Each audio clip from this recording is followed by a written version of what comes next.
Hello, everyone. We would like the guests to settle down so we can begin the session. Assalamu alaikum, ladies and gentlemen. On behalf of the Climate Program at the Institute of Regional Studies, I welcome you all to our second session titled Indispensability of Regional Cooperation for Building Climate Resilience.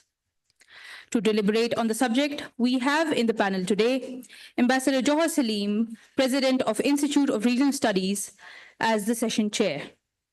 Joining virtually, we have Mr. Philip Gass, Director of Energy Program at International Institute for Sustainable Development, Switzerland, Ms. Isabella Koziel, Deputy Director General at Institute of Center for Integrated Mountain Development, ICIMOD, Nepal.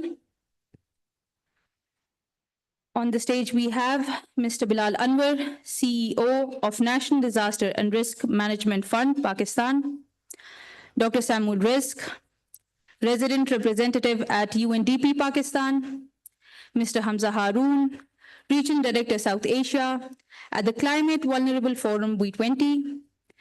We are awaiting our last guest, Ms. Maria Jose, Country Director of GIZ, Pakistan. With this brief introduction of the session, I now request the session chair, Ambassador Johar Salim, to take over the proceedings of the session. Thank you. Thank you, Alina. Once again, I would like to welcome everyone. We have had some very invigorating sessions since the morning, and I regard this as a particularly significant one. The indispensability of regional cooperation for climate resilience.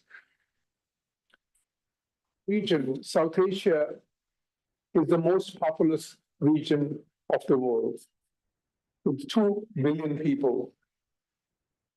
That is 1/4 of the whole humanity. Every fourth person on the globe lives in South Asia. Now, in terms of the economic indicators or human development indicators, which are very essential because your capacity for climate resilience, for building climate resilience, naturally depends on the economic resources you can muster and also on your human development level.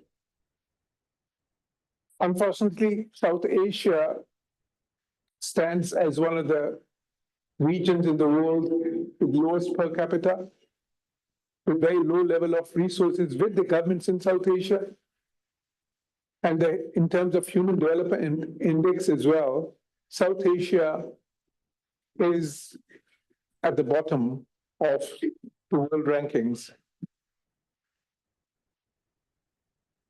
The countries in South Asia, they did not really have a lot of contribution to the problem itself, because in terms of emissions, South Asian countries with a very low per capita carbon footprint were not the big culprits.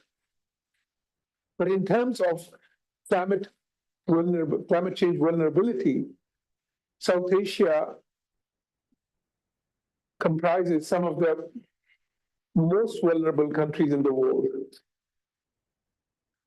India being the largest country now in terms of population, Pakistan the 5th largest, then Bangladesh again in the top 7 or 8, and then Sri Lanka and other countries, all populous countries, all with low GDP per capita, all with governments strained for resources, and all facing very many issues related to climate change and environment. For instance, the biggest source of fresh water in this region, the glaciers from which most of the rivers emerge, which then irrigate all the fertile lands that can provide food for 2 billion people. Those glaciers are melting. In terms of pollutions in the cities, if you talk about that, some of the worst, or rather some of the most polluted cities in the world are in South Asia. In fact, if you look at the list of the top 10 cities of the world in terms of pollution, you'll probably find 60 to 70% in South Asia. Unfortunately, like my hometown, Lahore, for instance, which 20, 30 years ago would never appear in the list of probably even the top 50 or 100, is now amongst the top 3 or 4. New Delhi, Multan, Amritsar, on both sides of the border, and the other cities in other South Asian countries, Dhaka, for instance. Then again, if you talk about the problem of water shortage, South Asia is gravely challenged by that. In fact, it was said that the wars of the future would be fought over water. And unfortunately, we are seeing a manifestation of that even now. The blackmail that we see, the recent, this ongoing conflagration, these tensions between Pakistan and India over an alleged terrorist incident has turned into a confrontation over waters.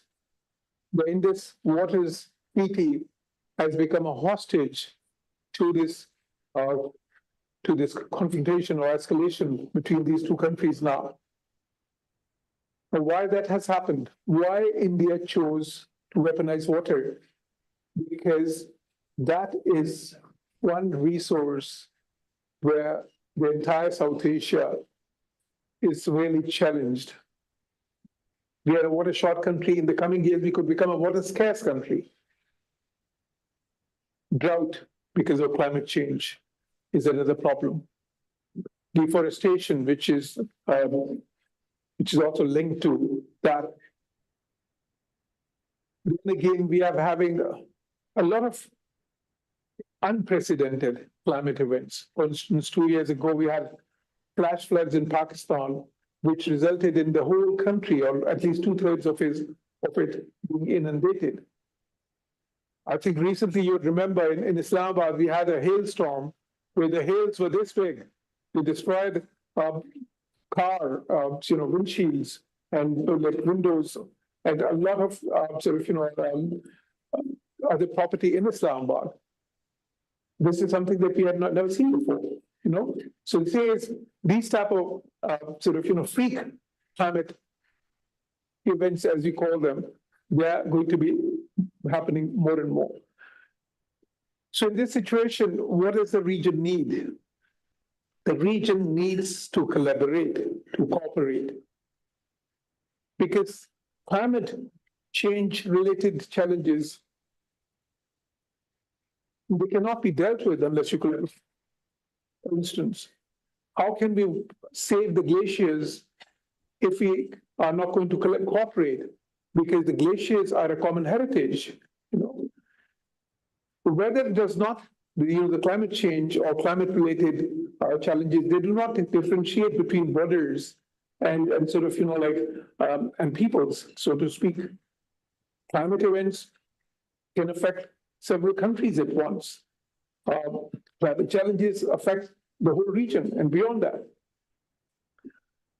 So the point is, what do we do for that? We believe that South Asia is the least integrated region in the world. Only 5% of the intra-regional trade, of the total trade rather, is intra-regional. I mean, the countries have political issues, the type of hostilities, for example, the one that we're experiencing right now, which actually they have their own dynamics and their challenges far greater sometimes than the climate-related challenges. But the point is those hostilities and those dissimilarities in terms of aspirations, in terms of perceptions, they are a big stumbling block. At the same time, there are a lot of experts who believe that climate change related challenges could be actually a low-hanging fruit. And why? When the countries cannot even agree to trade. Yes, because if you don't want to trade with each other, you have a choice. You can trade with other countries, as we are doing. We already, Pakistan and India and all these countries, they have 95% of the trade outside the region. But when you have climate-related challenges, then you don't have an option. If you don't work together, you cannot resolve a climate-related challenge by cooperating with somebody outside the region. For instance, if you want to save the glaciers, our collaboration with the country in Europe would not really help much. We have to collaborate with each other. Similarly, like pollution, like Lahore, for instance, this problem of smog in Lahore, it is intrinsically linked to what happens across the border. How far is the border from Lahore? If you ask me, now it's 0 kilometer, because Lahore has expanded all the way to the border. When we were kids, it used to be 10 miles, not anymore. Even if you take 5 miles or 10 miles, whatever. Can the border stop the pollution? There's no way that pollution from Amritsar would not cross into Lahore, or vice versa, for argument's sake. So that is why it is so essential. But sadly, the hostility that we see from the biggest country in the region, which should have been which could be expected to be even more responsible than other countries, the smaller countries relatively. But that seems to be the biggest challenge right now. So what I want to say is that this issue has a technical dimension related to climate change and environment and pollution, all these factors, but it also has a political dimension. So these two are kind of, interlinked. And that is why we today have a great panel here. I would introduce the panel members. Some you can see here, others would join us virtually. There would be Mr. Philip Gass,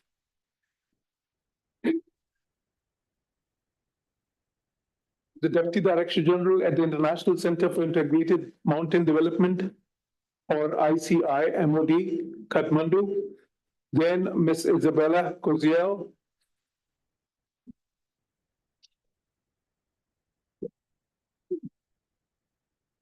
Then we have Mr. Bilal Anwar, the Chief Executive Officer of the National Disaster Risk and Management Fund, or NDRMF. And of course, my dear friend Samuel Risk, Dr. Samuel Risk, who's representing the United Nations here. And then a young and dynamic regional director of CVF V20, Hamza Haroon, and Ms. Mary Hussein Puri. So we'd start with Mr. Philip Gass, who would join us virtually for a 10-minute expose. And once all the speakers have made their presentations or their comments, then we'll have a round of discussion, which will include a Q&A session as well.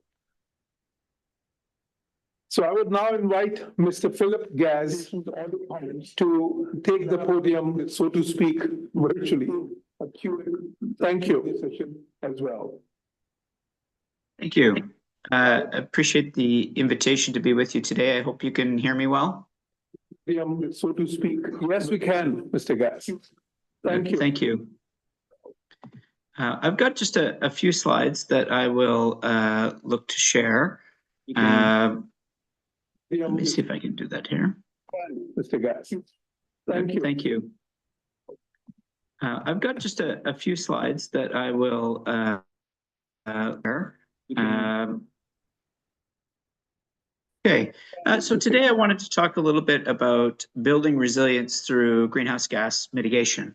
We talk a lot about how we build resilience through climate adaptation, but we can also build economic resilience and social resilience through energy and greenhouse gas mitigation approaches. What are we looking at here? We're looking at the what are the resilience risks of greenhouse gas mitigation work? There's a need to mitigate the risks of energy transition while realizing positive impacts and opportunities. Here we're talking about things like job creation.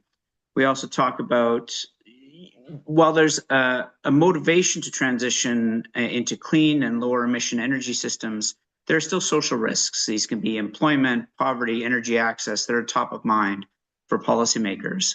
A lot of the times when mitigation, when we see things like fossil fuel subsidies, for instance, these aren't put in place just to make it cheaper to burn or produce fuels. They're put in place because there's a benefit that we want to achieve: increased access to energy, increased jobs.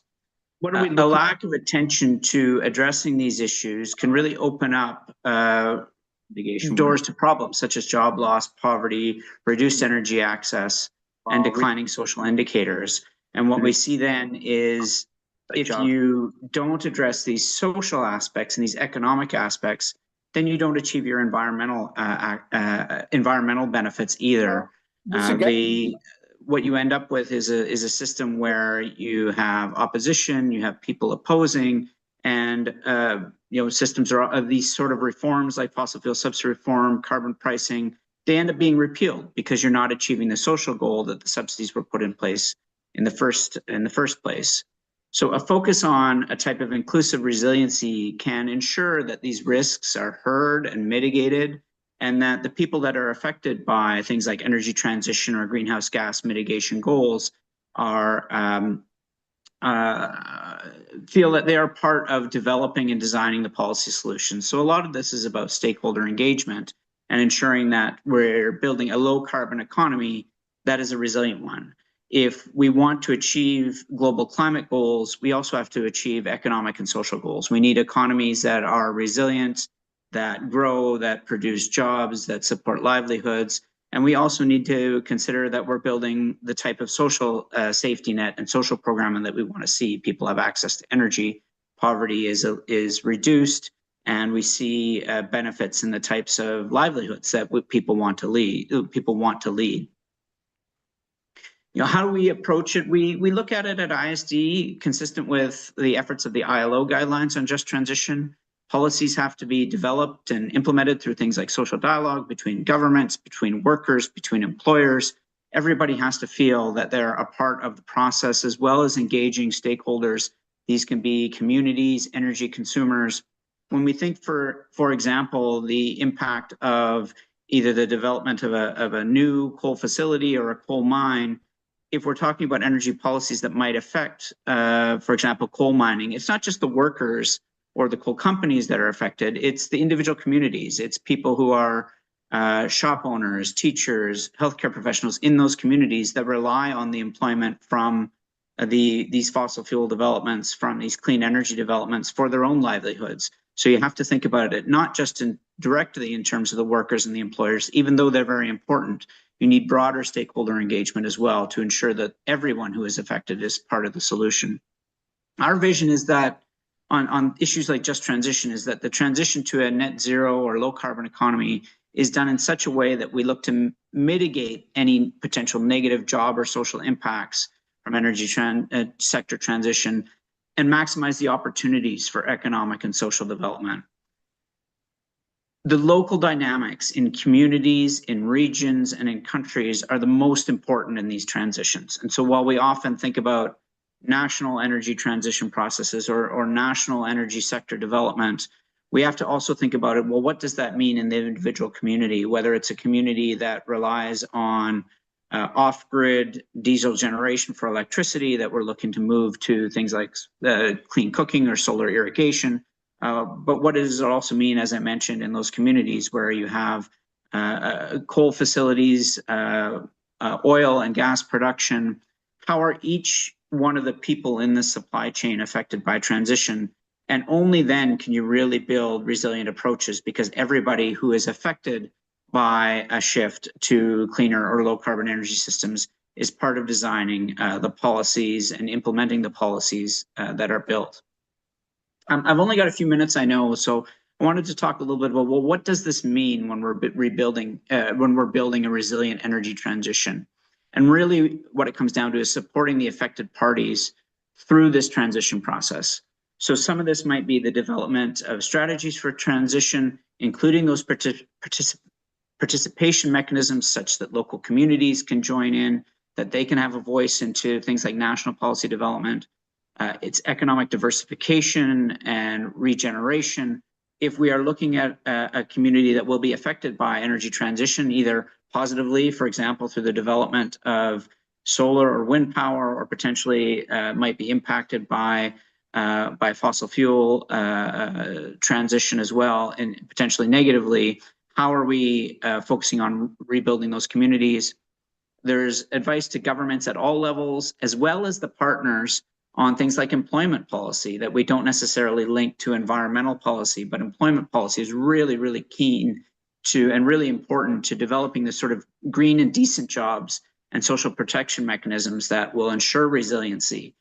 If a sector is producing not just green or environmental jobs, but decent jobs, well-paying jobs, jobs with benefits, and that the revenues from this sector are feeding into broader social protection policies, those are the sort of plans that will be resilient and will be successful over time and face less opposition from groups that might be impacted.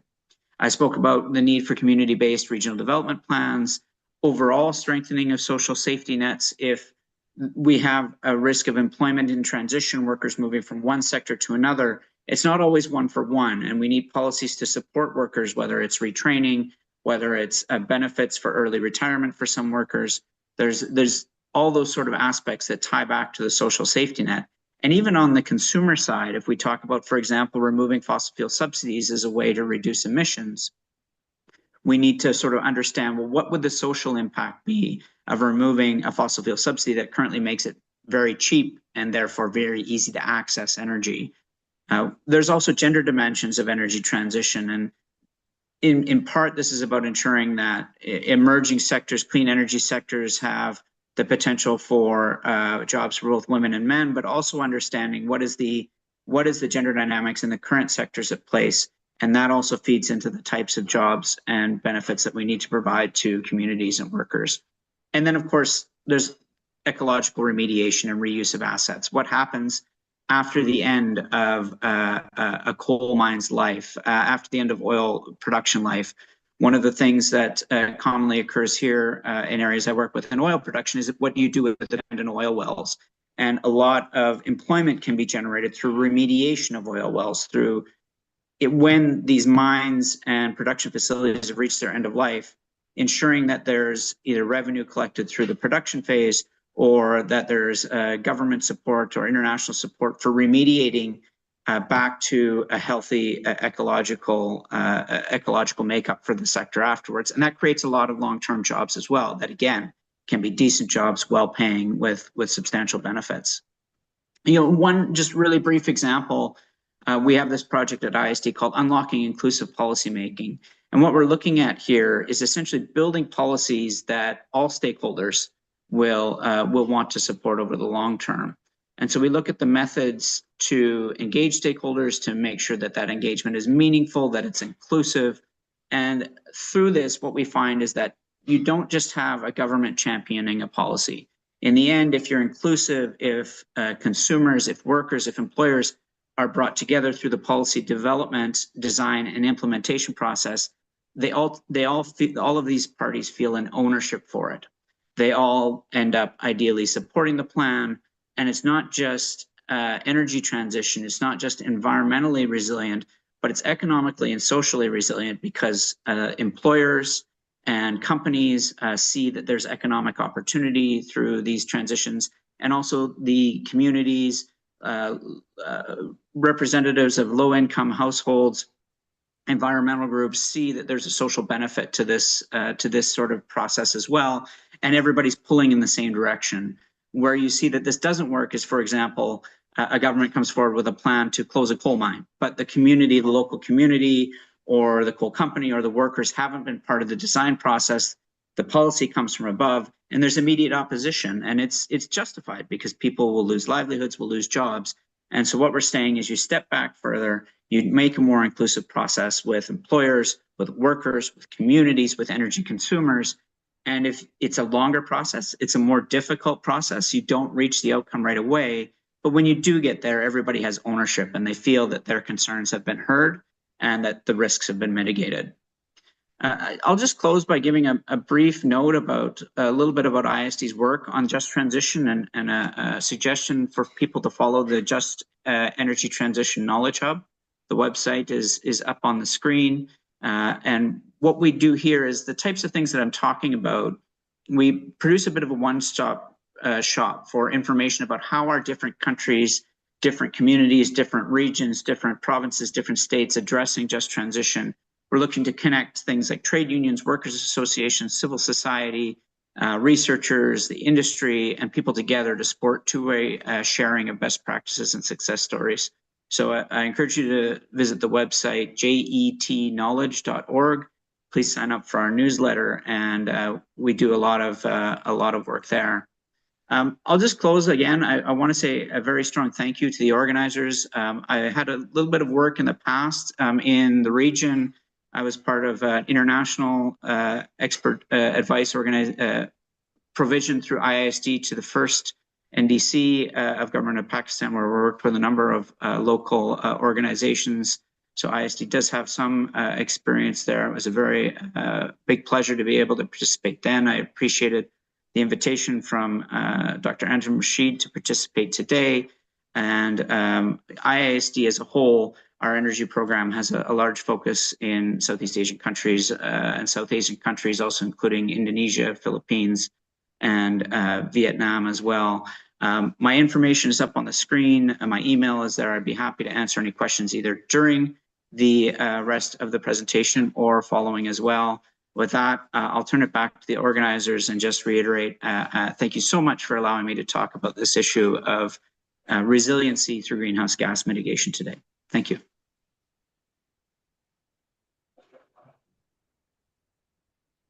Thank you, Mr. Philip. Very valuable contribution. And we also appreciate the fact that you kept it within the allocated time. Okay. Now I would invite Ms. Isabella Koziel, Deputy Director General of International Center for Integrated Mountain Development, Kathmandu.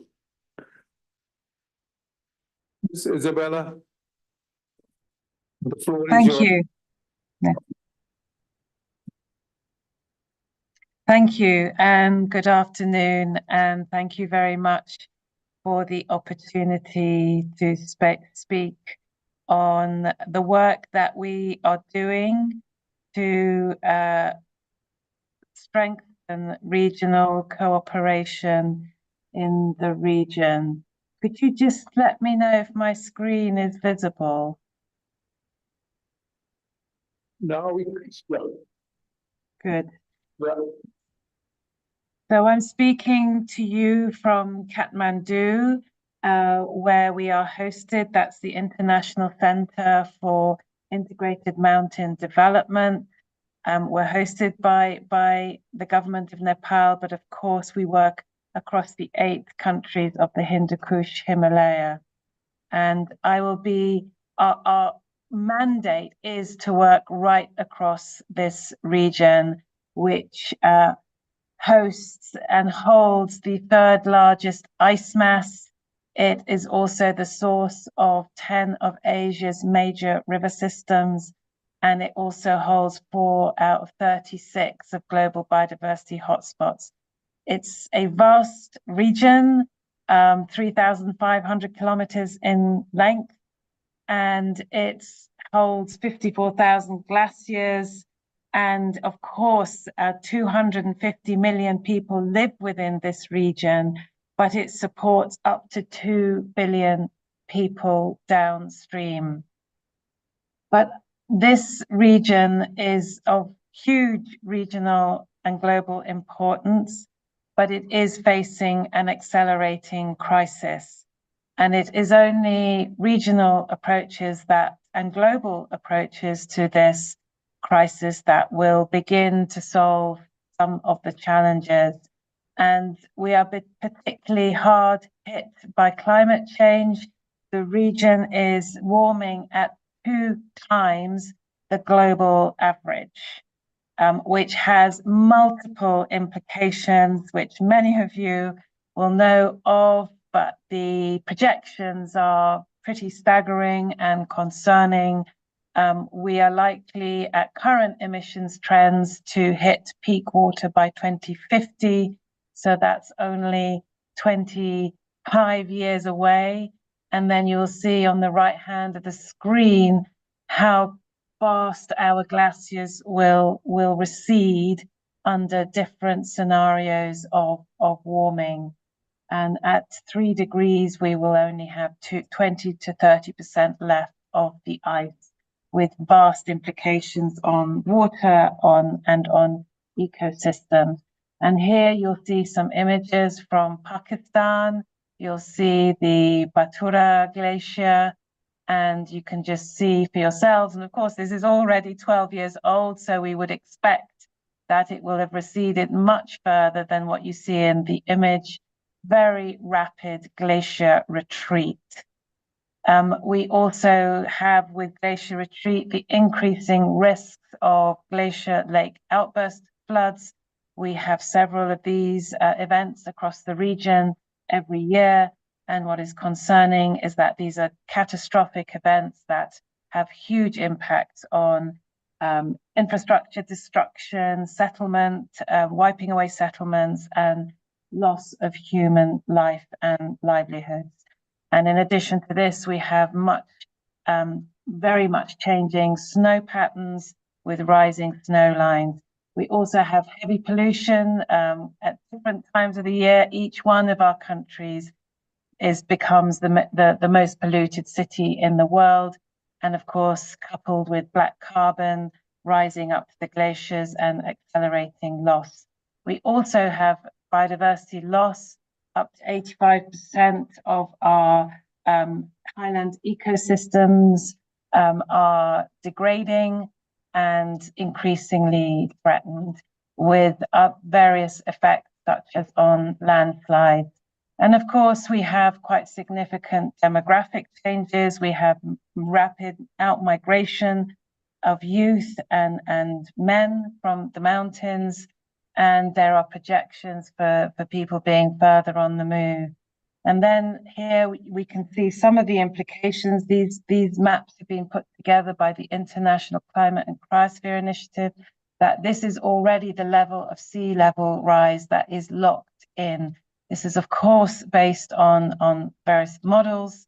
But when you look at what this might mean in the early 200s at current emissions trends, these are the kinds of areas that will be submerged in Karachi. And in 2300, it's pretty drastic if we continue with current emissions trends. So clearly there are huge implications for Asia and beyond, and we cannot solve these problems alone.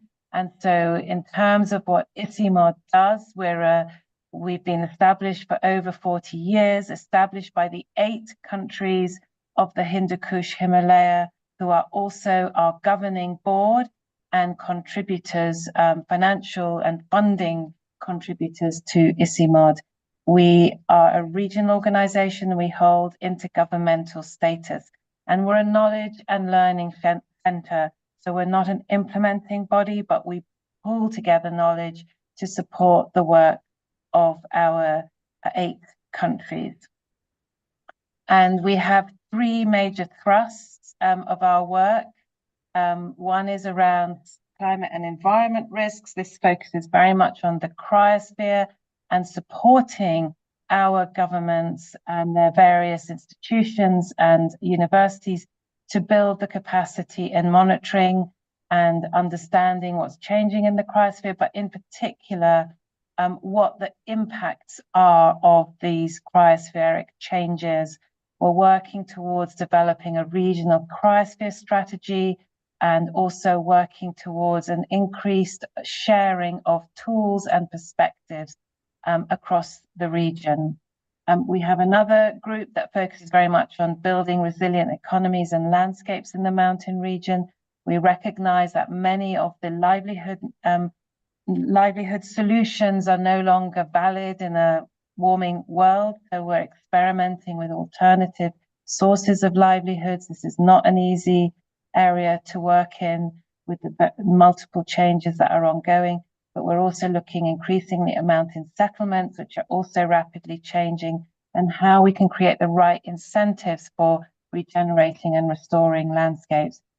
And finally, we have a group that recognizes that no single country can tackle the scale of these challenges alone. So we have a group that really focuses on building regional, collaborative and cooperative mechanisms. And we're moving forward step by step on this endeavor. And we also work on information systems to build better decision making. But we also recognize that even at the regional level, many of these countries have contributed least to this crisis. So we support our countries at the global level as well. And we do see that there are multiple opportunities for building and developing stronger regional cooperative mechanisms and collaboration. And I'll speak to some of those in a moment, as well as enhancing access to regional data and information as far as is possible, because there are certain data sets that are not open to the public, but at least those that are open to the public need to be more accessible and organized in an accessible way, but also supporting regional knowledge networks. So here we've held our first ministerial meeting in 2020. We've been making attempts to hold another ministerial meeting, and our Director General is working very hard on taking this forward to the next step. And we have established what we call a high-level task force, which has been meeting regularly over the last 4 years and will continue to meet to define what kind of regional mechanism is feasible, practical, and possible for our mountain region. We've made a lot more progress in the context of air quality. This is an easier area for our countries to engage on, and we've had multiple regional meetings, and we've now established a regional task force on air quality management with various specialist thematic working groups looking at solutions, looking at monitoring, so that we can have harmonized monitoring across the region, but also looking at how can we generate the kinds of levels of investment that need to come into the region to mitigate air quality. We've held multiple science policy dialogues across the region. This one is in China. And we also have taken the step to bring together parliamentarians and share perspectives across countries. And here is a meeting that we had in Bhutan with the Parliamentary Committee on Green Governance. And there was a sharing exchange between Bhutan and Nepal parliaments. As I said earlier, we've been building up this regional information service, mainly so that that information is more accessible to decision makers. And this is still very much a work in progress, but it needs a networked approach, and particularly looking at what are the kinds of innovations that can enable our region to take some leaps forward, such as the use of remote sensing and AI in glacial lake outburst flood tracking, and so on. We also have host two regional knowledge networks. One is SANDI, which strengthens capacity, particularly of young researchers on resource and environmental economics. It has a network now of about 2,000 economists across our region. And we also host the Himalayan University Consortium, which is a collaborative network of universities and academic institutions across the region, focused specifically on mountain issues. And as I said, we also work strongly to support our regional member countries in international forums to build and bring the science in to the negotiations. There's a lot of good science, and so we do engage in the IPBES and the IPCC, but that science also needs to get to the negotiations. And here we were at SB 60 last year, promoting the plight of the mountains at the SB 60 in Bonn. And here we play a big role supporting our countries in the negotiations. We believe we shouldn't be going to COPs just to do side events, but to support our countries in the negotiations, and also taking the opportunity to hold regional environmental ministerial meetings at these kinds of forums. And finally, we also believe that there's a really critical need to leverage investment for the mountain region, and we have a growing area of work which is really looking at what kind of investment and how we can help our countries leverage this badly needed investment. So we set up an Innovation Challenge Fund last year, which looks at high impact but small scale entrepreneurs, supporting them in terms of building their resilient and green businesses. And I believe there were some successful candidates from Pakistan as well. And this is something we are really trying to grow. And of course, we're working to leverage that global funding into our countries. And we were successful in supporting Pakistan last year to secure an adaptation fund project of $10 million, specifically for the Indus Basin. Thank you. We believe there's a huge amount of work to do. 1.5 degrees is simply too hot for our region, and we need to act fast now. Thank you.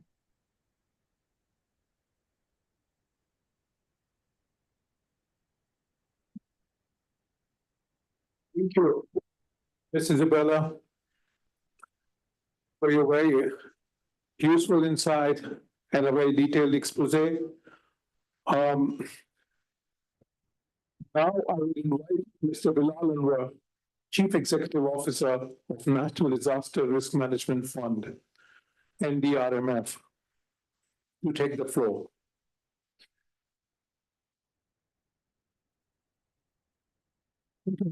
Thank you. And it's absolutely pleasure to be here today and to be part of this particular panel, and just sharing some thoughts on this hugely and very timely topic among the many other important topics which are being discussed in this 3-day session. So my appreciations and congratulations to IRS and for holding this conference and bringing a number of policymakers and experts and a number of people from international experts as well on this in this session. So, Ambassador Johar have actually articulated in his introduction and depicted the kind of challenges this particular region, the South region, South Asia is actually facing, and he has excellently contextualized it within the climate change context, especially when we're talking about the region and its very unique climate variabilities and the socioeconomic conditions which this region actually in many cases suffer from. And then what we heard from EC Mode colleague is the kind of a very unique challenges, and especially the challenges which actually are hitting and depleting our natural resources and the natural resource capital, which this region has been abundantly actually offered.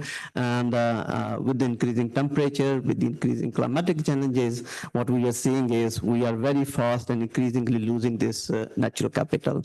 Now, when the region is having more than 2 billion people and increasing every single day, every single minute, per se, and then having the fastest urbanization growth rate in the world, and then with the population density of 326 persons per kilometer, and where the median age of his people is 27.3 years, and you combine this, you contextualize it in the unique climatic, atmospheric challenges and the variabilities.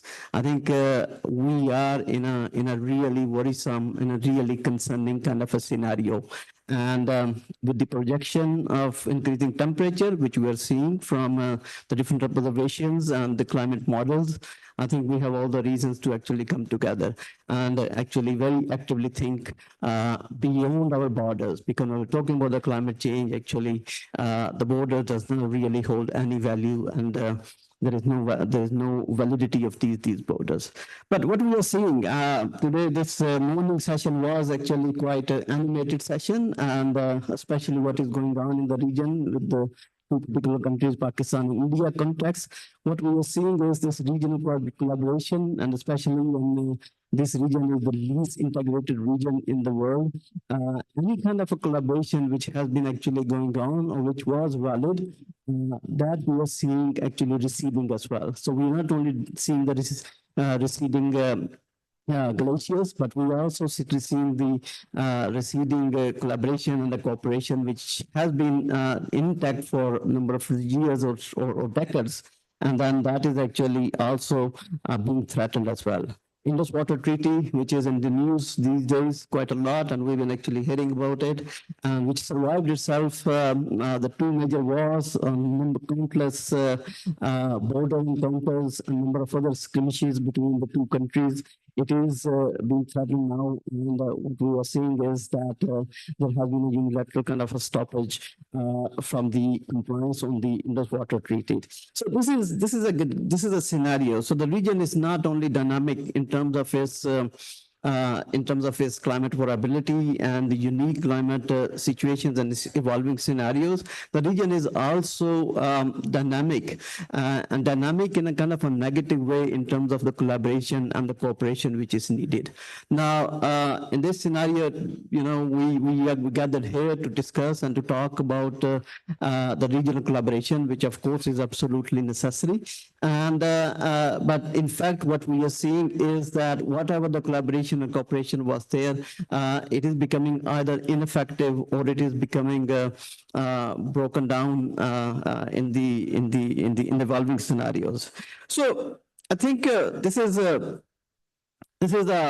really concerning situation. And in the past, what we have been seeing, at least at the international collaboration or international cooperation, especially in the climate change sessions internationally, we have actually been seeing quite a lot of collaboration and cooperation, and we are seeing actually that the delegates from the different countries of the region, they actually clubbing together, and they are actually coming up with the shared kind of understanding and shared kind of concerns, and then the common kind of approaches and putting up their positions in the COP sessions, in number of other international sessions as well. We have also seen that a number of international institutions and international frameworks have also been bringing the countries together and highlighting the importance of the collaboration and the cooperation. And that have actually resulted into some of very successful frameworks. And some of them we just heard from EC Mode.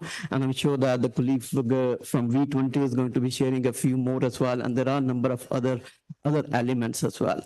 I think to say that in this kind of a scenario, collaboration and the cooperation in the South Asian region is essential. I think it's going to be an understatement. I think it demands a lot more than that. It demands actually some kind of extraordinary kind of a steps and kind of a collaboration which need to come together. And we have successful examples and successful models around the world. And with the countries of the region, they have actually realized the importance of the collaboration, and they have been actually come up with the projects and the programs which cut across the national boundaries, and they actually look into the areas, and they actually develop based purely on the communities and the countries' kind of interests, and then combine them and put them together to the international community, international financial institutions. International financial, you know that Pakistan and many other countries in the region, especially when we're talking about the smaller countries, they really suffer about the climate financing gaps, and those financing gaps actually running into trillions of dollars. We know that in Pakistan, particularly when we're talking about mitigation adaptation combined. Now, this kind of a financing gap can, of course, never be addressed, can never be bridged by any single country by coming up from the public or private financing together, and to put together and to implement some such a gigantic scale kind of a projects and the programs. So what is required is that the countries, they need to come up, and those kind of projects and the programs are heavily and hugely favored by international financial institutions, which cutting across the boundaries. And those regional projects, they have those number of additional and added advantages. But this can, of course, never happen in kind of a present mode of cooperation, which is going in the region as well. Some successful initiatives, which we heard about it, especially when we're talking about the air quality initiative. Similarly, some other on the biodiversity losses as well. But I think this need to be strengthened. This need to be further integrated into number of other initiatives. We know every summer there's a lot of hue and cry about the smog and the air quality, and we also know that what are the causes behind it, and we also know what are the solutions for this. But because of these regional collaborations not in existence or not strong enough, we have not really come up with a kind of a international or at least a regional smog initiative, which actually allow us to come up with the initiatives and the solutions to come up to design the projects and design the initiatives. Similarly, I think when we look at the countries in Africa, the African Union have been doing a tremendous job, and they actually have been able to bring the countries together. And we are seeing a number of programs and the projects coming together, which are regional in nature, and they have been able to mobilize a lot of financing from international financial institutions. So these kind of initiatives are needed in this South Asian region as well. Now, another area is, of course, the kind of the policy or the differences in the policy initiatives. Of course, every country have the freedom to come up with their own policies as well. But then climate change and the climate challenges, they are required to have some kind of a collaboration and some kind of a similarities and coherence between the policies as well. So another good example is we know that EU has been extremely successful, and they have been actually coming up with the EU directives. We see the number of directives, and they have actually been extremely successful in terms of the implementation and creating the real impact in the countries across the EU as well. So similar kind of frameworks can be developed and between the regional countries. Now there is for this kind of initiatives to come up, there is a job to be done by the national and the international and regional institutions, and some of them are actually doing and coming up with these regional initiatives. But we're still seeing a number of new initiatives which are coming up, and they are very much nationalistic. They are nationally oriented, and which of course is needed. But I think they need to look slightly beyond the boundaries as well. So Ambassador Johar, in the beginning, he mentioned about that South Asia remains the least integrated region. I think there is a potential and there's a scope for using the climate resilience as might serve as the integrating force for the South Asia region. I'm sure that this particular kind of a challenge or the heat which we are facing right now between the two largest major countries of the region. I'm sure that we're going to be passing through it and then allowing us to look beyond these short-term kind of challenges and more at the long-term challenges such as the climate change.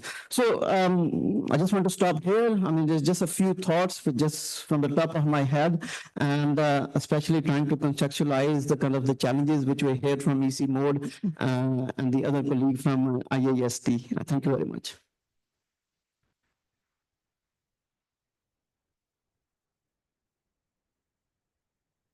Thank you, Mr. Bilal Anwar, for sharing NDRMF's impactful work and approaches to disaster preparedness and financing.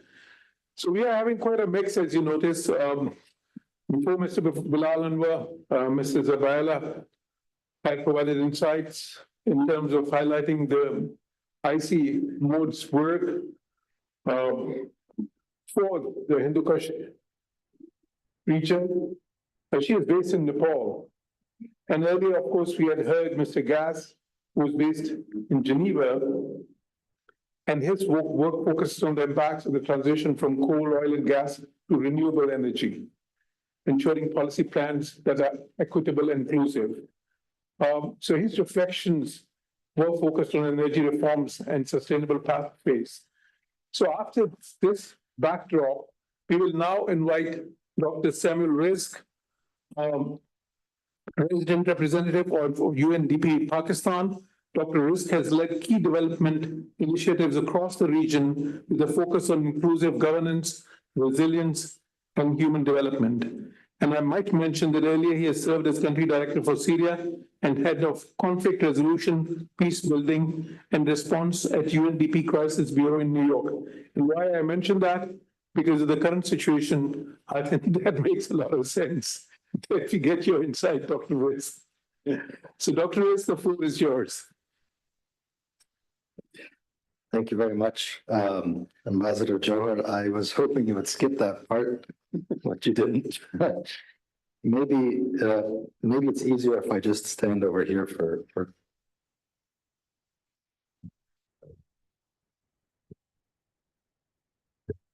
Yeah. So thank you very much. Let me start with a disclaimer. I agreed to this session before the 22nd of April, and then 22nd of April happened, and it wasn't exactly clear whether it was a good idea to actually come and join or not. But I'm glad I did. I think the real answer to that question is in the next session. I see Ambassador Jilani is here, and a number of powerhouse colleagues will be speaking about diplomacy and water and a few other things. But always happy to join IRS because I think the under-discussed part in relation to either regional development, climate change, is the regional component that always comes out in these kinds of sessions. And if I recall, my last meeting also with IRS, a similar panel, also had a pretty long presentation on the Indus Water Treaty. I think this is coming up today as well. So I'll just share a few things, and then if there are any questions, I'd be happy to share them after that as well. The first is, I think there's a series of crises that all now are coming together. There's the climate change crisis. I think that's clear. There clearly is a crisis of coordination and collaboration. I mean, you see a lot of siloed approaches, either in country or inside the country in organizations. Even inside the single organization, there are many silos that end up doing quite well, but are not really that coherent, even amongst our partners as well. And then obviously there's a crisis of finance. Bilal spoke about it, the ambassador spoke about it, and other colleagues did as well. All of these are happening at the same time. And I think that's why it's important to figure out how, between now and moving ahead, it's important to depoliticize a number of issues that are really quite critical if we are going to get any farther forward on issues related to climate change or development. Depoliticizing climate and climate change, I think, is important. Depoliticizing environment and environmental impacts, smog, etc., whether it comes from here to India or India to here, I think that's an issue. Depoliticizing natural resources and global public goods, that is critical. And I think this is one of the issues that's happening now with the whole discussion around water, where it comes from. It comes from India, stopping a treaty, and then somebody else says, but there's then China, and then India, and then Pakistan. Depoliticizing this whole space, I think, becomes really quite critical for moving ahead on the climate change agenda. There is no shortage of bad news, whether it comes from data, I think everybody knows it, or whether it comes from the current state of multilateral diplomacy that actually gets things done in relation to global public goods. Not great news there. Or whether it comes to the projection currently and in the future for this particular region in South Asia. The last multidimensional poverty index basically says that of the world's poor, about 1 billion people, at least somewhere between a quarter and a half of them will be here. It could be because of the sheer numbers, India and Pakistan and Bangladesh, etc. But it's more than that. And I think that's what we need to be concerned about as well. Single events in Pakistan have the impact of wiping out $30 billion worth of loss and damage. A third of the country underwater, 33 million people displaced. It's 2.5 years later now after the flood. How many people have actually gone back to their homes in Sindh or in Baluchistan? A good number in Sindh, practically no one in Baluchistan, apart from a bunch of houses that we built and others built as well. So I think the recovery is really, really long from a climate disaster, and prevention and protection is much, much better. The impact on the economies, I think, is really quite staggering. There is a projection that global losses from climate change can exceed 7% of global GDP. And I think if you look at what's happening here in Pakistan, whether it's because glaciers melt or floods happen, an economy that is heavily reliant on agriculture will be definitely impacted as well.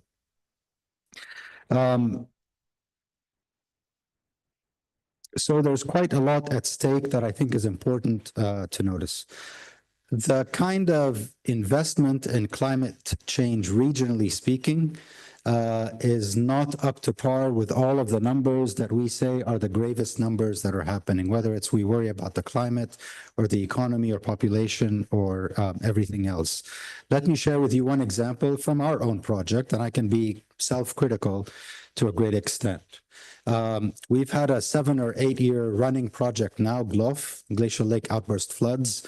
GLOF 1, 3 years, GLOF 2, 4 years, GLOF 2 ends this year. $40 million from GCF to invest in 24 valleys up north in GB and Chitral. We have another project that has been supported by the Italians with a partner locally here and in Italy, EVK2 CNR, that actually looks at an inventory of glaciers, 13,000 glaciers here in this country out of the 54 that Isimod colleague mentioned as well.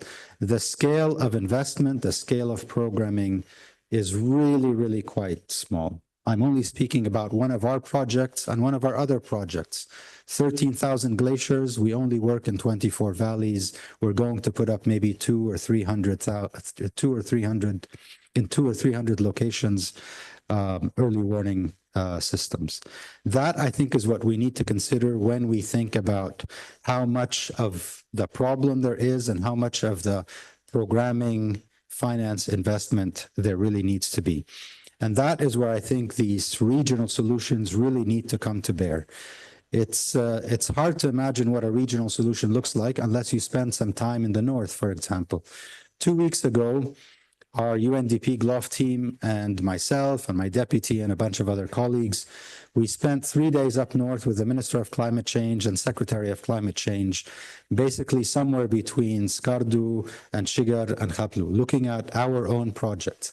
In that particular trek for 3 days, we were 30 to 40 kilometers away from India. We were somewhere between 100 to 200 kilometers away from China. How is it that we do not collaborate regionally to figure out how a single glacier either is a source of life for all of these communities across all borders, or in many cases, because of a GLOF event, is a source of death and destruction and loss of life and loss of homes and loss of potential for the future. So it seems to me that the rational and inevitable thing is to actually think about global regional collaboration as well. Contrasted with what the ambassador said earlier is that this appears to be the least consolidated, coordinated, or collaborative sub-region in the world. And I think it is important to actually look at then the scale of finance that is actually required, because I think when people start talking about climate justice, they really need to know what this looks at in terms of finance. There are many different ways to look at this, but I can share at least one of the research pieces that we had in UNDP about 2 or 3 years ago on climate finance, globally speaking, over a span of 10 years, where does it actually go? So per capita individual in rich countries probably gets somewhere between $120 a year in terms of global finance. Middle income, lower income, maybe about $11 per person per year in climate finance. Countries like Pakistan and everybody else that's an LDC or a lower middle income, $2 a year. That is the big difference between where climate finance goes. And then we start wondering why loss and damage is undercapitalized, or many of the other funds are undercapitalized. So there is a climate justice case to be made. Collaboration needs to be done regionally speaking, and it can actually be done when you consider that single afflictions can happen to many countries, GLOF events, environment, and to a great extent, public goods then turned into a positive sense can actually impact quite a lot of people. There's no shortage of either narrative or data or diplomatic efforts or regional meetings, etc. Just in this country about 2 months ago, many of us actually participated in the Dawn Conference on regional collaboration. It was called Breathe Pakistan. There was a discussion among some of the partners that actually came from the region, from India, from Bangladesh, and a few other places. So there is precedent for actually having regional collaborations and discussions along these areas. And then in about maybe 4 weeks, a lot of people are actually going to Tajikistan, and I believe the ministry and maybe a lot of people from here are actually going for another glacial conference that will actually take place to celebrate partly this year being an important glacier year, and the 21st of March, I believe, which was also focusing on glaciers. There's no particular message that I want to share other than the following. If we look at the size of the problems, which we are really good at looking at, and the size of solutions, there's a large disparity that can be closed, I think, by regional collaboration. If we look at the diplomatic effort that is actually required, irrespective of the incidents that happened, like the 21st of April, that is actually critical and required and can be done, because if Dawn can do it, if IRS can do it, if the UN system can actually do it through multiple collaborations across border, then I think we can actually do that as well.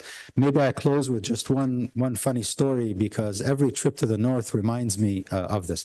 Many people in this room know the famous 1970s movie Jaws, the big shark. Yeah. There's a famous scene in the movie about 20 minutes in or 30 minutes in, when in the boat, one of the captains or two people, they first see the shark. And the shark is huge. and one person turns to the next and says, we're going to need a bigger boat. I believe as far as climate change impacts are concerned here, we're going to need a bigger boat. And I think it is important to figure out who's on that boat, who's off the boat, and how do we actually build the boat together. Thanks again for the invitation.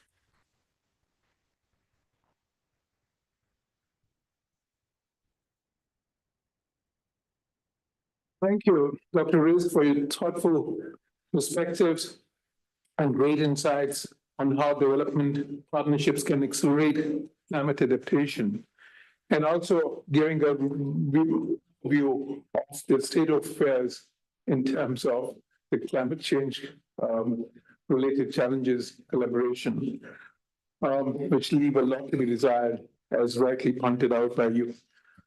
I would take this opportunity to welcome amongst us former Foreign Minister, Mr. Jalil Abbas Jilani. Please join me in a hand of applause.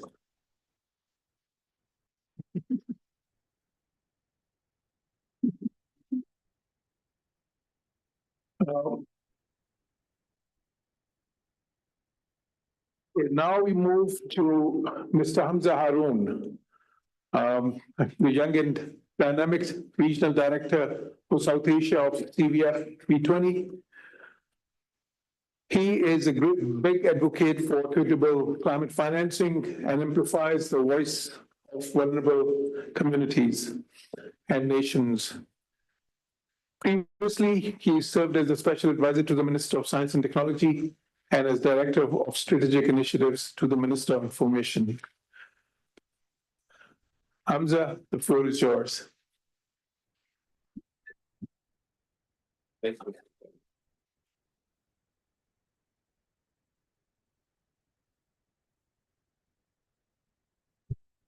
Bismillahirrahmanirrahim. First of all, thank you so much to Ambassador Johar for inviting me on this very important discussion.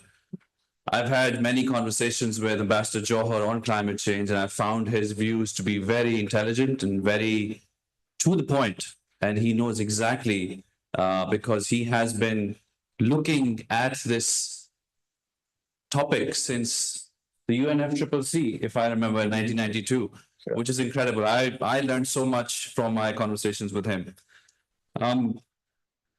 So thank you once again to IRS. You know, I want to start off by picking up from where Sam left it. And before I do that, I'll just quickly introduce the organization I work for. So I'm the regional director for B20. B20 is because once we started, we were only 20 countries, but now we are 74 countries, all representing the Global South. And we represent them not just with advocacy on international forums, but we also work with these governments to create prosperity within. And I'll share a few examples as well as I go along. But first, let's discuss the dilemma that we're in. And it would be great if you could be engaged in this, because you'll definitely learn so much on the international climate finance front, that so many things will be clear to you on why climate vulnerable countries and vulnerable countries in South Asia are in the position they're in. So if you look to the graph, this is the amount of debt that our countries have. There are 11 countries out of the 70 countries that we represent that pay more in debt servicing than they actually spend on their education or healthcare. And that graph is ever growing. And then we zoom in a bit more and we try to understand who are those creditors that we owe the money to. And lo and behold, we find that it's the multilateral development banks. Majority of our credit services, our debt service payments are going to them. And let me tell you something, that the MDB loans are not concessional loans. Many a times they are as expensive as the private sector loans. So you might be getting all these loans and you all will be happy, especially in this region as well. But these are expensive loans. And you've seen the chart before where it's continuously growing. This is one of my favorite slides. This puts things in perspective like no other.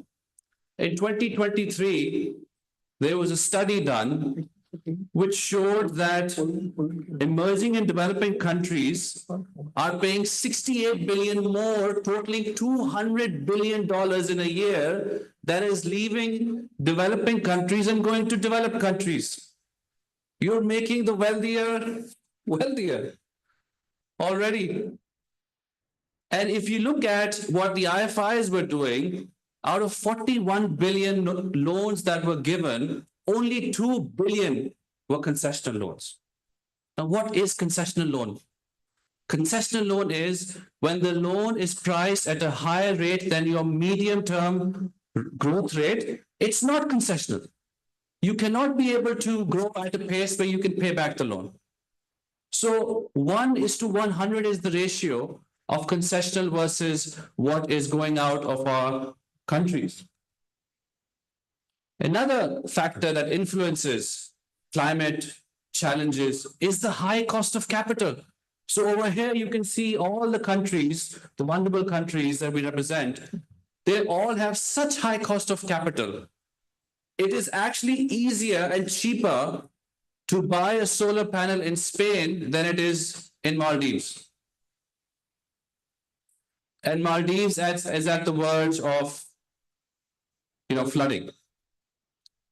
So you can see the South Asian countries there as well, the regional countries that we're speaking of, such high cost of capital. So it is harder for us to transition to where we need to when it comes to energy, when it comes to transportation, when it comes to innovation in agriculture, and all those critical sectors. And lo and behold, we start hearing the news of ODA shrinking. ODA is going to shrink by almost 11 to 14% by 2027. All when governments are spending less on healthcare, less on education, all of a sudden we're at a point where, okay, well, high cost, high debt, high cost of capital, donors are shutting down, and, the voice actually that we have is very limited. This is also very important. I'm actually just coming back from spring meetings in the US, and if I ramble, that's the jet lag talking, not me. But just to give you some perspective, the vulnerable countries over there represent 70 countries, yet their quota at IMF stands at 5.6%. And their voting power at MDB banks stand at 8.6%. Now compare that to the rest of them. Huge difference. So I wanted to give you this perspective before I come towards solution and what we can do from now. This is where we stand. There was a transition slide here that's missing, but I'll just transition. I was having lunch with the COP30 presidency in Washington, D.C. just a few days back. And I was speaking to their chief strategic officer, Tulio. And he, very clearly told me that we cannot expect to change drastically until there is integration. And he didn't want to say integration of South Asia or anything, but what he said was integration of the economists, integration of the technologists, integration of the scientists. That's when new thinking evolves and comes through. What I want to tell you now is integration of South Asia can provide what the region desperately needs, which is regional climate prosperity. And that is exactly what we have been doing with our vulnerable 74 nations now, V20 group. What we have been working on is what we call the climate prosperity plans. These are multi-phased implementation strategies that give the governments a clear idea of where they need to go when it comes to climate change, when it comes to nature protection, when it comes to development. And this is where the integration of plans takes place. We have the NDCs, we have the NAPs. They're all, as Sam said, siloed. How do we bring them together? and really leverage all the projects that we have so that investors can come and invest. The CPP for all these countries has three core pillars. One is a macroeconomic model. And one of our panelists mentioned as well that what if scenarios for policy, people is very important. What if we put a tax on solar? What if we do X, Y, and Z? What happens to the socioeconomic indicators? That's what the CPP helps you with. The second is a clarity on what steps are needed for a green industrial policy. And the last one is a set of projects that is going to get us the investment needed for us to move from vulnerability towards prosperity. The integration does not stop there. The integration then goes towards what we call the country platforms. Ladies and gentlemen, for far too long, we've had fragmented one-off projects, and that's it. When are we going to decide that we're going to have country-led programmatic events and projects that is then going to unite us together towards a strategy? And this is not just for our country, but I think in the future, this can be for the region as well. And that is what we need as we move forward. And this is happening. I'm not just making up with these pretty slides. This is already happening in some regions in South Asia and in Ghana. In Ghana, we delivered a climate prosperity plan, which was an integration of their national policies. In Ghana, then they created a climate finance unit underneath their finance ministry, which is acting as their country platform. They're coordinating with the private sector. They're coordinating with the multilaterals. They're coordinating with the vertical funds, bringing them together towards a nationalized strategy, and they're implementing. They're tracking, they're monitoring, they're evaluating. If a project is new, there's a pre-feasibility team ready to make the feasibility. So they're moving forward. And this, I think, is the future for the region as well. I don't want to take too much time, but there are a lot of commonalities in the pain points that South Asia has. Bangladesh needs energy. Bhutan wants to 10x their hydro. Bhutan is looking at regions so that they can build energy there. Bhutan is also looking for seeds for rootstock innovation. Pakistan is also looking for rootstock innovation in agriculture. So there are all these commonalities, and the prosperity plans bring those national plans together for a unified strategy.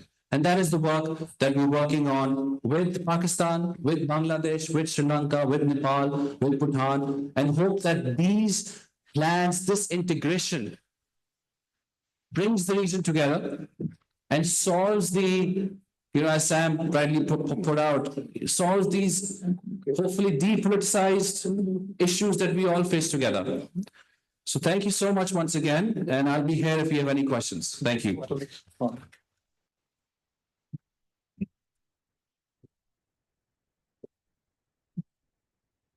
Thank you, Hamza, for emphasizing the urgency of financing justice for climate vulnerable communities, and a very detailed overview of where we stand in this regard. Our last speaker now is Ms. Mary Jose Kodi, Country Director of GIZ Pakistan. She brings vast experience in sustainable development cooperation, climate governance, and policy implementation. With over 20 years of experience driving sustainable development initiatives across the continents, she has played a pivotal role in shaping energy transition and fostering regional cooperation, including within the ASEAN framework.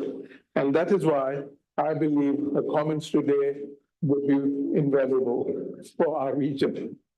Perfect. Thank you so much. I'm very glad to be here. And also starting on the last point, I've been based in Indonesia, Jakarta, for 4.5 years, working on regional topics, on renewable energy, energy efficiency, biodiversity, regional integration. So talking about regional cooperation and climate change is one of my most favorite topics. There's like not always too easy, but we can see also a different development when we talk about development cooperation coming from Germany. We started with like the normal bilateral cooperation, going through regional cooperation and global cooperation. We see it from funding coming from Germany, the Ministry of Environment. They focus on regional cooperation. So it's important for them, and also for Pakistan. We are part of a regional project on climate infrastructure. So we are working on this, and so this is why this conference is at the right time and also talking about the right topics. We see the climate change challenges. I've been impressed by the presentation of co-panelists. We see floods, glacier melts, heat waves, water scarcity, and also air pollution. And talking about air pollution, on a happy note, just only last week, the project between India and Pakistan, financed by GIZ, is still started on air pollution. So we are focusing on technical support. We are focusing on capacity development to see how we can strengthen the situation in the cities. So we now need to know how this is working out, but I'm glad that we started working on those topics. On the other hand, we also in partnership with UNITAR, we developed the Strengthening Climate Adaptation and Resilience course, which is already making a measurable impact. We have like around about 1,000 participants from Pakistan coming, and the initiative also have a very strong focus on women. So almost 40% of the participants are women, and we have also trained dozens of civil servants in federal and provincial departments. So what we are talking about is impact, and not talking only about impact in Pakistan, but also in the region, because the people on the borders are the most affected one. So we cannot continue looking at one country, and maybe also reaching out to our colleagues in international organizations and multilateral organizations, because we can ask countries to cooperate. And I would like also us and colleagues from UNDP and World Bank to share knowledge, to share and to join forces, because as we all know, also when we talk about development cooperation, funds are limited, but our knowledge and capacities in those countries and institutions are quite rich. So this would be my wish for this conference, talking about cooperation between countries, but also cooperation between organizations. Thank you so much.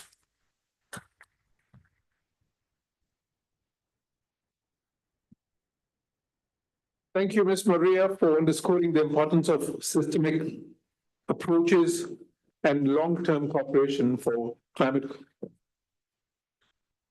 resilience. Now we would move to a Q&A session. Okay, the first question is from the former correspondent of Voice of America, former media trainer, Internews Europe, and a lot of other formers. Interesting. Okay. Is the regional peace and prosperity threatened more by climate change or man-made disasters? Well, that's a very interesting question. Who'd like to respond to it? Who'd like to respond to it first?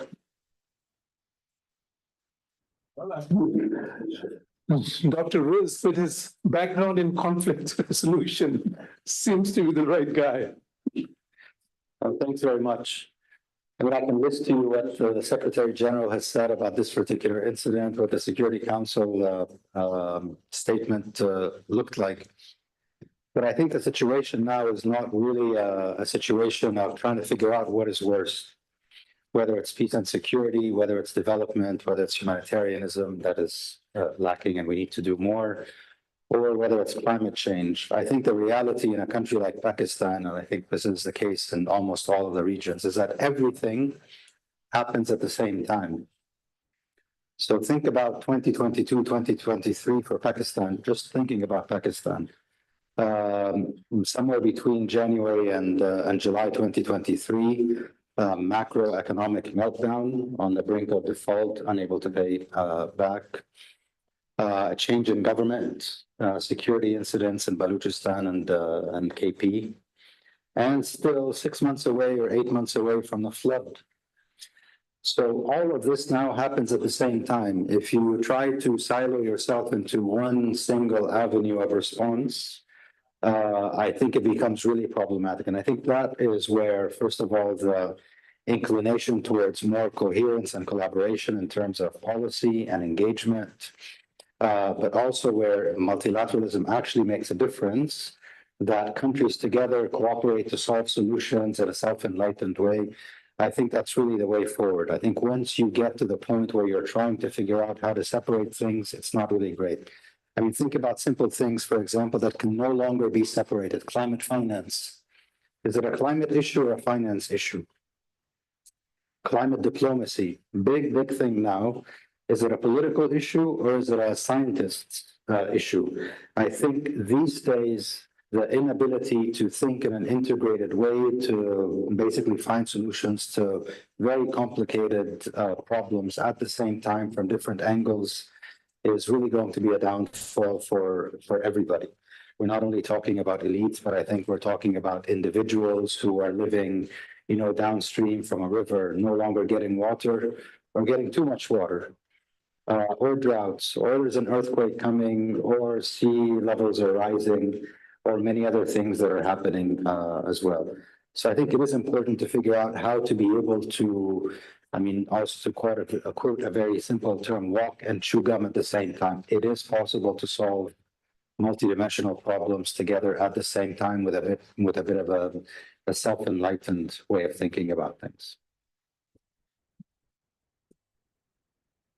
Thank you.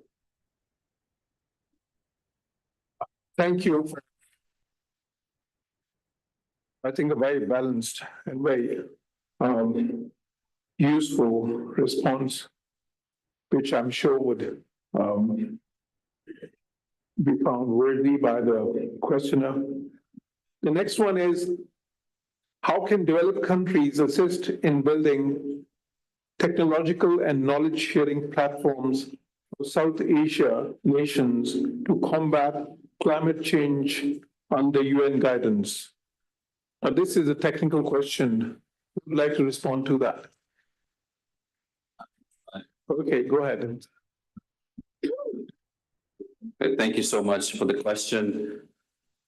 One of the more interesting things that is coming up in climate world is the carbon markets and nature capital valuation. I met there's a new bank that is coming up, Prosperity and Resilience Bank. It initiated by the SIDS, and now it's slowly moving towards Africa and the other vulnerable countries. One of the things that they're working on is how can we value our natural resources and the lungs of the world. So for example, one of the things that we're working on with Bhutan, my team is working on with Bhutan, is that they're one of the 4 countries that is carbon negative. They actually take the carbon away from the atmosphere. It's worth in billions, this act that the country is providing for the world, but it's not valued. It's not in their balance sheet. It doesn't help them in getting assistance from multilaterals that much. It's not part of the IMF DSA matrix. That is one thing the developed countries can help us with. They can, I showed you the share of their quotas. I showed you the share of their voting rights. That's where they can sit down and say, look, let's figure out a way where these natural valuations are solved. And the same case is for carbon markets. Carbon prices are really low right now. No one wants to sell their carbon. How do we create a sustainable market where countries are not holding back on their carbon, but actually willing to sell in the market? Those systems, those technologies are places and avenues where the developed countries can help. And we are having conversations with many of these nations who are helping us on those avenues. So I hope that answers that question. Thank you. I have a number of other questions, but we are actually running behind schedule almost an hour now because of some very comprehensive speeches in the morning, the inaugural session, and then the first session. So what I do, as we stop here, I'd like to thank all the esteemed panelists, those who are here in person, as well as those who joined us virtually, for their very valuable contribution. It was a very impactful session, and we look forward very much to continuing this conversation. As Dr. Riz mentioned, IRS has been particularly keen to have on this topic in the backdrop of its regional dynamics. And I think that is very important in terms of where we are. And as we see in the political situation, developing between Pakistan and India, how the waters, would be affecting the relations between the two countries, the security situation between the two countries, because more and more we could see endeavors for weaponizing waters and other climate aspects. So we will continue this discussion in our future sessions, inshallah, and we'll invite some of these and many more other speakers. With these words, I thank you all once again. We'll be having our next session very soon. We'll start it in 5 minutes. I request you all to join me in a big hand of applause for all our panelists.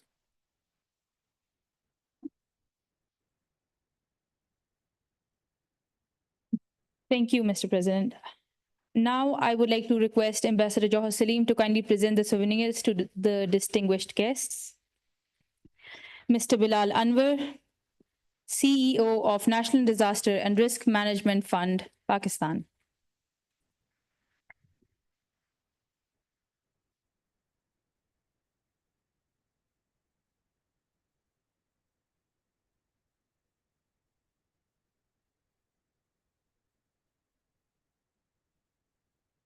Dr. Samuel Rizk, Resident Representative, UNDP, Pakistan.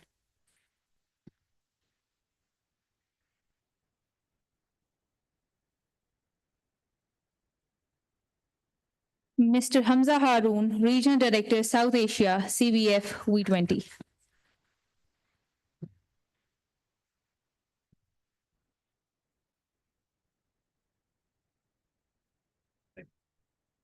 Ms. Maria Jose, Country Director, GIZ, Pakistan.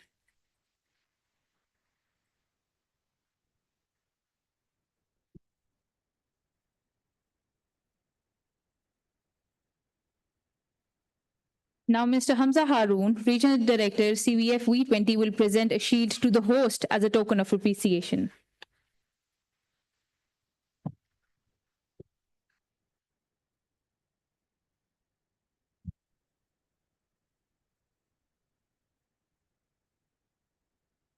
Now, I'd like to invite all our panelists, Session Chair, Senior Research Fellow, and Head of Climate Program for a group photo for today's session.